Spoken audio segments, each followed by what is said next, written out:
Hillary never acted like a mother, and she didn't even try. When my father, Michael, first introduced me to her, her cold attitude was obvious. She made no secret of her intentions and, with a raised eyebrow, told me, "Don't think that I'm going to become your mother." Her voice sounded like a warning, sharp and prickly, like an icy wind piercing to the bone. I remember that moment very clearly. We were standing in the spacious living room of our new house, which was now supposed to be shared. The furniture was freshly picked, the walls still smelled of paint, and everything around seemed so new, unfamiliar, like a reflection of my own condition. I was 14 at that moment. Adolescence is always full of confusion, but I already knew then that it would be difficult with Hillary. However, I didn't want any problems. Her words that I was just her husband's daughter and nothing more echoed in my mind, filling it with a dull but sharp realization that I was not expected here. "You're a teenager, don't expect anything from me. I'm not going to do you any favors," she continued, as if I had no place in this house or in her life. I was sure I could handle it. "It's okay, Hillary," I replied, trying not to show resentment. "I can take care of myself. The main thing is for my father to be happy." At that moment, I naively believed that I could stay away, avoid conflicts, just so as not to overshadow my father's joy from a new relationship. But Hillary narrowed her eyes in response and, crossing her arms over her chest, blurted out, "You're already in the way. Little witch, don't try to be smart with me." Her words were cold as steel, sharp as daggers, and I felt her bristle against me, not trying to hide her hostility. "When you turn 17, I will make sure that you disappear from our lives. Then Michael will belong only to me." This conversation was the beginning of a long nightmare in which Hillary repeatedly ruined my attempt to keep the peace. She hated me and did everything to get me out of the house. Hillary had never mentioned this to her father before the wedding. She was friendly, caring, and radiated warmth and affection that she didn't seem to have for me. When my father refused to leave me, Hillary began actively looking for ways to make my life unbearable. Sometimes she spoiled her food, she oversalted soups, overcooked meat, and then, with tears in her eyes, declared to her father, "Look what your daughter has done, Michael." She ruined my dinner because I refused to cook for her. Once she even accused me of allegedly trying to poison her. Too much salt was reason enough for Hillary to play out a whole drama, screaming that her life was in danger. When my father turned to me, full of confusion, I could barely hold back tears. "Dad, I don't know anything about this. I wasn't even at home, I was cooking my own food in my room." But Hillary wouldn't let up, shouting over me, "She's lying, Michael. You have to get rid of her before she does something terrible." Every day with her was a new challenge. A big drama broke out a few weeks after my 17th birthday. Hillary had been surprisingly cheerful lately. She often sang around the house, filling it with cheerful notes, which contrasted strongly with her usual state. I knew where this joy came from. She was sure that she would soon be able to get rid of me. Her dream, as it seemed to her, was about to become a reality. But she had no idea that I had heard her on the phone with a friend, in which she discussed in detail her plan for my eviction. I knew about her intentions, but I was in no hurry to reveal my cards. One evening, when I returned from work, my things were already packed and neatly stacked in my room.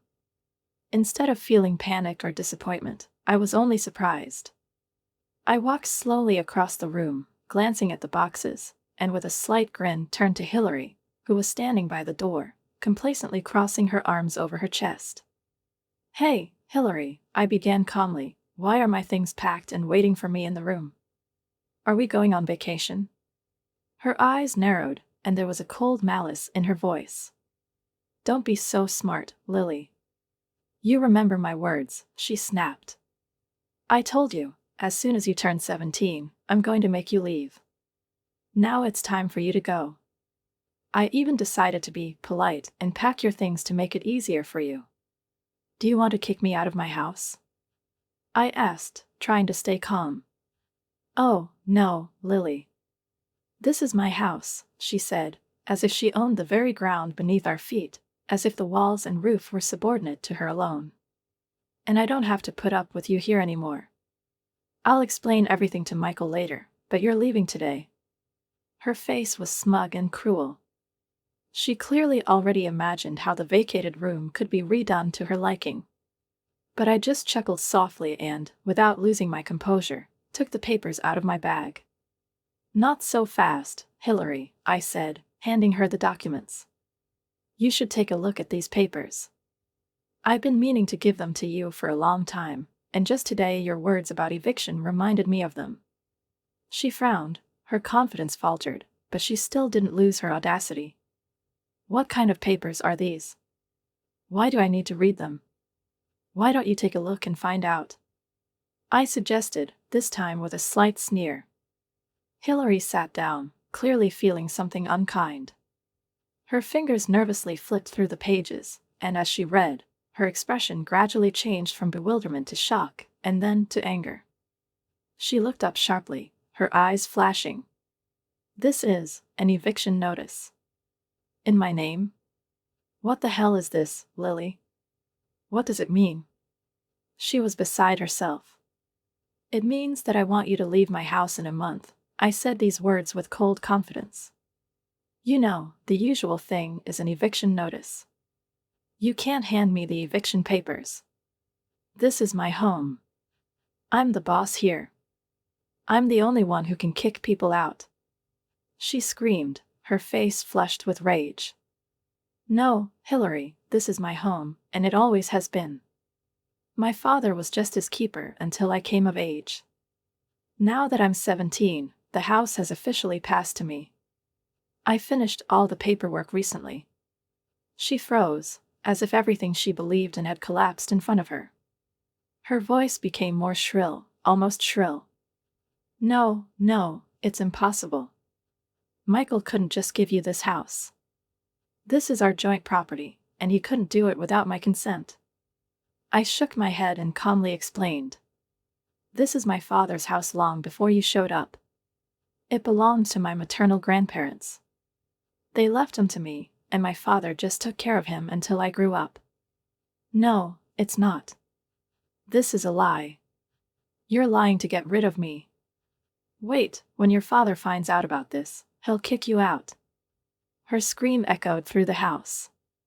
In a fit of rage, she grabbed the phone, forgetting that she had never consulted her father about my eviction. Her attempt to do this behind his back had been reckless, and now she was faced with a reality that she had ignored for a long time. Dad came downstairs, his face reflecting concern and fatigue. He looked at Hillary and me and said quietly but firmly, "Hey, calm down, Hillary, what's going on? Why are you shouting like that?" Hillary, fuming, didn't give him time to explain. Why am I shouting? Your daughter is making wild statements. She claims this house belongs to her, and she's kicking me out. Her voice was trembling with indignation, but there was a note of panic in it. Dad slowly turned to me, his gaze full of intense expectation. I knew he would ask my side, too. Dad was always fair, always eager to listen to both sides, even if one of them belonged to his wife. He asked, calmly and seriously, "Lily, what's going on? I need to know the truth." I could see the caution in his eyes. Dad always knew that Hillary could be cruel and unfair, especially when it came to me, but he always remained neutral, trying not to side with prejudice. It drove Hillary crazy. She hated when her decisions were questioned. I sighed and calmly began. Hillary called me and said she was kicking me out of the house. She claimed that I couldn't stay here anymore, and that now she didn't have to put up with me. I knew she was planning this because I overheard her on the phone. So I decided to warn her and give her an eviction notice. I handed him a copy of the documents Hillary had given me earlier. Dad was clearly shocked, his face turned pale. He turned to Hillary, his voice firmer. "What the hell, Hillary? Who gave you permission to try to kick my daughter out? You've never discussed this with me. Why am I only hearing about this now?" Hillary instantly realized her mistake, and something like panic flashed across her face. But this weakness lasted only a moment. Her features hardened again, and she went on the defensive, as always. Your daughter is already an adult, Michael. Her voice sounded sharper now. She turned 17, and we let her stay here too long without paying rent. Most parents kick their children out at this age. We need to get Lily to learn to live on her own, to take responsibility. Dad frowned and replied coldly. That's up to me, Hillary. You were not and never will be her parent. You didn't even help raise Lily. How can you decide when she leaves? Hillary flushed furiously. You've been unfair to me, Michael. All these years, I've tolerated your preference for Lily, just because she was a teenager. But now it's time for her to leave. I won't let her stay in my house anymore. Dad frowned even more, his voice became colder. Who said that this is your house?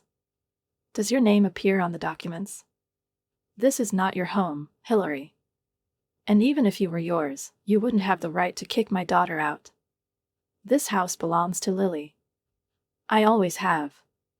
You just refuse to admit it. Hillary turned pale. She looked at Dad in amazement, as if her world had collapsed in an instant. She clearly didn't expect Dad to take my side. Her gaze darted between me and Dad, and her face reflected despair. No, it's impossible. How can you say such things, Michael? The house belongs to Lily, doesn't it? I just can't believe it. How could you give the house to her without consulting me? Her voice was shrill, almost tearful. Dad calmly replied. Hillary, this house was always meant for Lily. It was the property of her maternal grandparents. I was just his guardian until she came of age. And now, when she turned 17, the house was officially transferred to her name. He took out the documents confirming my rights and invited Hillary to take a look at them. If you need proof, I can show you all the papers. Hillary couldn't answer. She stood there as if stunned. The world she lived in, where she was the mistress of the situation, was crumbling before her eyes. Everything she had so carefully built up in her imagination turned out to be a lie. Michael, I thought the house was yours. You lied to me. Hillary's voice was shaking with rage and fear. It's not fair. I've never lied to you, Hillary. His voice was calm, but there was a hardness in it that he rarely showed. You never asked whose house it was. When we got married, we signed documents according to which our personal assets remain personal. Hillary paled, her face contorted with realization. Oh, my God, her voice became quieter, almost a whisper. It can't be true.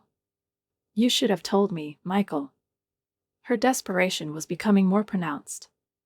Now Lily is kicking us out. Look how ungrateful your daughter is.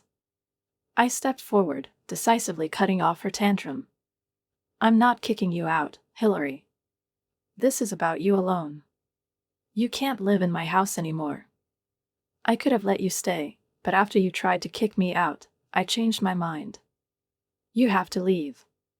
Hillary narrowed her eyes glittering with malice. If you kick me out, she held up a finger in a threatening gesture, your father will follow me too. We are a couple. He won't leave his wife.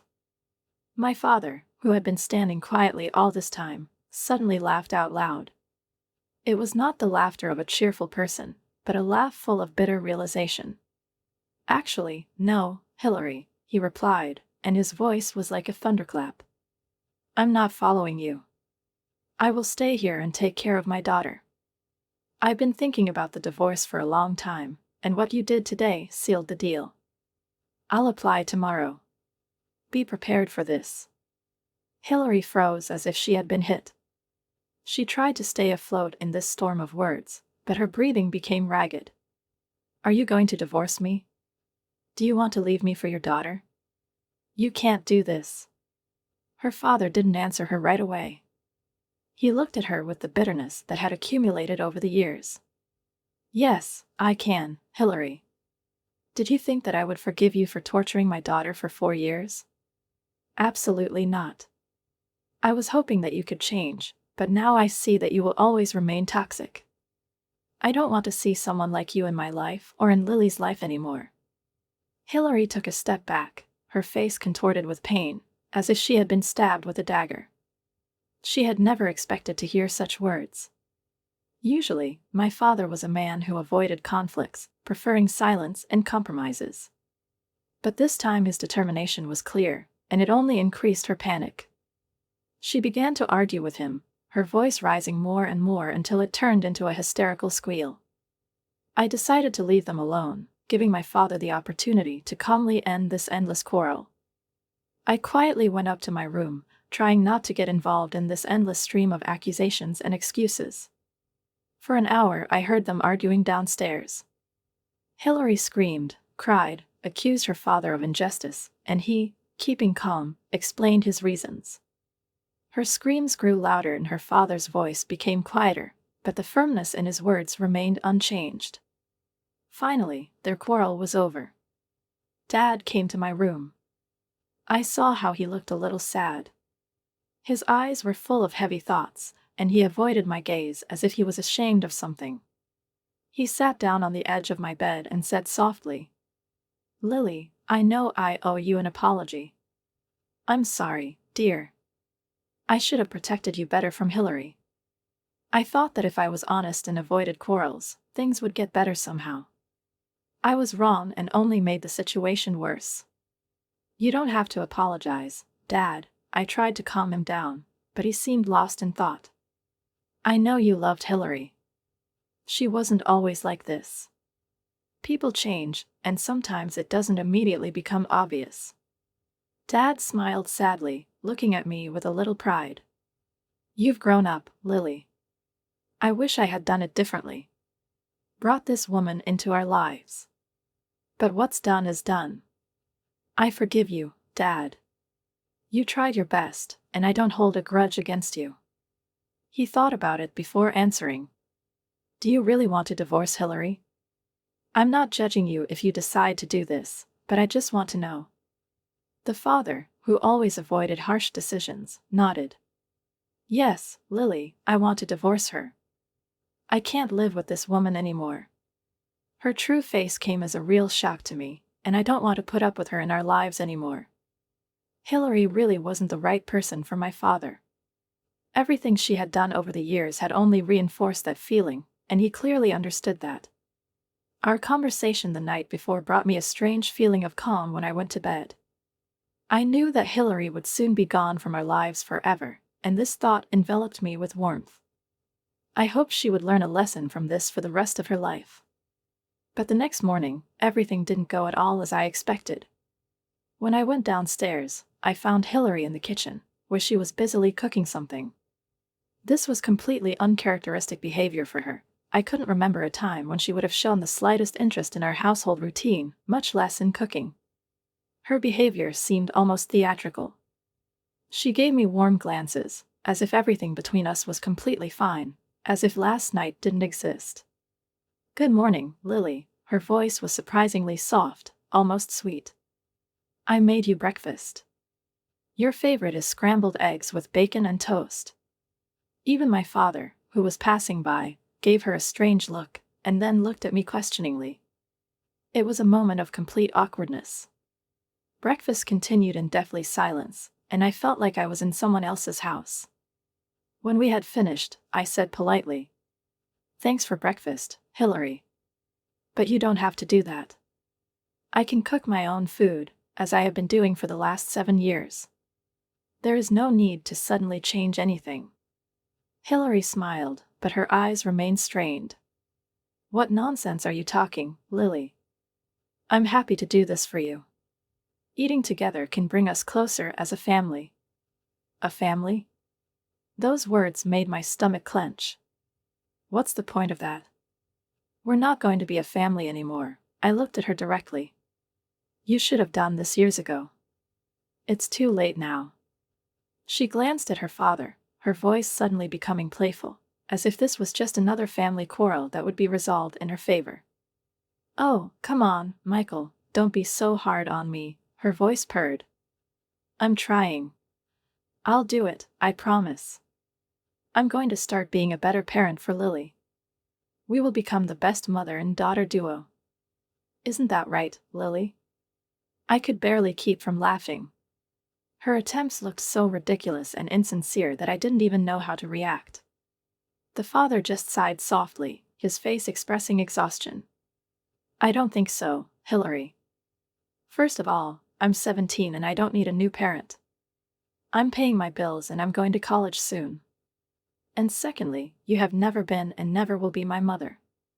That word doesn't suit you at all. Hillary blinked, trying to hold back the tears. Her lips were trembling. Her voice was full of pain, but it still sounded fake. I'm sorry I was so rude to you before. You have to give people a chance. We could have been a happy family if you'd just given me the opportunity. It will help both your father and our marriage. The father could not stand it and said softly but firmly, Hillary, we have a few months of this marriage left. I do not know what you are trying to strengthen. This marriage has already been destroyed. You got kicked out, and I'm going to divorce you anyway. The damage is done, and there's no point in trying to act like nothing happened. He looked at her as if he was seeing her for the first time. I can't be fooled anymore. I know you better now. Hillary's face froze as if she had been hit. She realized that her plan had not worked, that her father and I were not going to put up with her manipulations. Now that all her attempts had failed, she had only one last move left, to beg. She could no longer threaten her father financially, since the prenuptial agreement she signed before the wedding deprived her of any rights to his property. Hillary fell to her knees in front of me, her face wet with tears. Lily, please don't kick me out. Please talk to your father. I beg you, let him give me another chance. Her voice broke, she cried, as if this could change everything. I could see that she was completely desperate. She turned her attention to her father, trying to seize every opportunity. Her hands shaking, she caught his gaze, pleading. Michael, please be more forgiving. Reconsider your decision to divorce. I can change. The whole day turned into a painful ordeal. Hillary followed us around the house, tears streaming down her face, her voice cracking. The father was forced to go out for a while to contact his lawyer and start the divorce process. Hillary continued to plead even in the absence of her father, her eyes burning with despair. She tried to convince me to intervene, asked me to stand up for her, but I just stared at her in silence, realizing that no words could change the situation. When Dad returned home, his face betrayed extreme fatigue, not only physically, but also emotionally. He looked like he had finally made a final decision and didn't intend to go back to the past anymore. Hillary, I've already taken steps to file for divorce, he said, his voice low but firm. Hillary's face paled instantly, as if she was being strangled by her own emotions. She stood there, not knowing what to say. It was the beginning of the end, and she seemed to understand it. Over the next few days, her behavior fluctuated between emotional breakdowns and attempts to regain her father's favor. She cried, pretended that everything was fine, cooked food, tried to cheer us up with her fake kindness. But it was too late. A week later, when the lawyer brought the divorce papers, her face expressed a mixture of shock and resignation. The realization flashed across her eyes that everything she had been striving for had collapsed. She no longer asked or cried after receiving these papers, as if the cold reality had finally prevailed over her previous illusions. Dad was sitting across from her, his face focused but calm. He didn't say anything, just watched her sink into the realization of her loss. Despite this, Hillary still clung to that slim hope that she could somehow fix the situation. She promised that she would change, that she would do everything possible to prove her worth. Her words sounded doomed, but she continued to stubbornly believe that she could change our minds. She kept saying over and over that she would do her best, but we both knew it didn't matter anymore. Every day her presence in the house became more and more painful. Hillary tried to carry on conversations as if nothing had happened, as if all the problems could disappear at the snap of her fingers. But every interaction with her was strained and unnatural. My father and I avoided her presence. Every look, every word seemed to be filled with the poison of the past, which no longer had any power. We felt like prisoners in our own home, caught up in the lingering expectation of the inevitable. And now, finally, the end of the month has come. Hillary was still hoping that we would change our minds, that she would be able to stay. Her things were packed, but she didn't show any haste, as if she was expecting some kind of miraculous intervention. But when the moment came, there was no delay. My father and I, as promised, gave her a clear deadline, and now it's time to fulfill our words. We stood at the front door, watching Hillary pack her last things. She begged us one last time, her eyes filled with tears full of despair again. But we remained steadfast. The things were taken out, and Hillary finally left the house. She looked back at us, her gaze full of hope for mercy, but neither of us took a step in her direction. When the door slammed behind her, a feeling of relief washed over me. The house, which had been filled with constant tension and emotional burden for so long, suddenly became free, as if the air in it had finally cleared of the oppressive atmosphere that Hillary had brought all these years. Dad, who was standing next to me, exchanged a quiet look of understanding with me. We both knew that we had made the right choice, and that this chapter of our lives was finally over. Hillary made a fuss when we insisted on her leaving, but after Dad threatened her with new legal problems, she gave up and left crying. Rumor has it that she moved in with some friend because her own family didn't want anything to do with her anymore. When she left, she took with her all the negativity that had surrounded us for many years. It's been 3 years since all this happened. I am currently studying at a college that is not far from home. Dad successfully divorced Hillary and started dating again. He often says that he does not want to settle down and start a new marriage, but just wants to live a little for himself, enjoying easy meetings and communication. Since Hillary left, life in our house has been transformed, as if the invisible chains that bound us had been broken. The house became warm and calm, as if it had found its true essence. Dad and I started spending more time together, communicating openly, without looking back at the fear of new quarrels or manipulations. Sometimes we remembered how comically absurd the whole drama that once filled our lives was, and we couldn't help but laugh. It all seemed far away, alien, as if it wasn't happening to us. As for Hillary, the last news I heard was completely different. She moved into a small apartment with several roommates and struggled to get on with her life. She had no skills or qualifications, and this led her to a minimum wage job where she barely had enough to make ends meet. I couldn't help but think about how her current life contrasted with the one she was trying to control in our house. The role of domineering hostess that she played now seemed like a mask that she could no longer maintain. A few months ago, I accidentally saw her at the grocery store. I was standing at the fruit counter, and out of the corner of my eye, I noticed a familiar figure. Hillary looked very different, exhausted, as if the years had mercilessly passed over her, taking away the strength and confidence that had previously distinguished her. Her hair was disheveled, there were dark circles under her eyes, and it seemed that all the energy she had previously used for manipulation and pressure had disappeared. In front of me stood a woman who had been broken by life, taking away everything she had tried to wrest from others. Karma, it seemed to me, had caught up with her after all. All those years that she tried to control us by playing on our weaknesses have now turned against her. She was trapped in a trap that she had created, and now she was forced to live a life far from the one she dreamed of. I felt no bloating, only deep relief. The house that she had once filled with her malice and intrigue was now free of her influence, and we could finally breathe deeply. Now that our house has been freed from constant conflicts and negativity, it has become a place of comfort and joy. Dad started doing what he had always dreamed of, but he didn't have the time or the mental strength to do while Hillary was with us. Gardening, cooking, it would seem, little things, but it was in them that he found his quiet happiness. We laughed together, rejoicing in simple moments that had previously been overshadowed by her constant presence. I noticed how much Dad had changed. He became more relaxed, free, like a man who had thrown a heavy load off his shoulders. Hillary's passing was a real blessing for us. We were able to start all over again, rebuild our home, our connection, our lives. I have now realized that sometimes difficulties that seem overwhelming can turn out to be the very trials that make us stronger and better. Dad and I became a team, leaning on each other in moments of weakness, supporting each other in moments of joy. We were able to create a home filled with love, respect, and warmth, something that was so lacking when Hillary was around.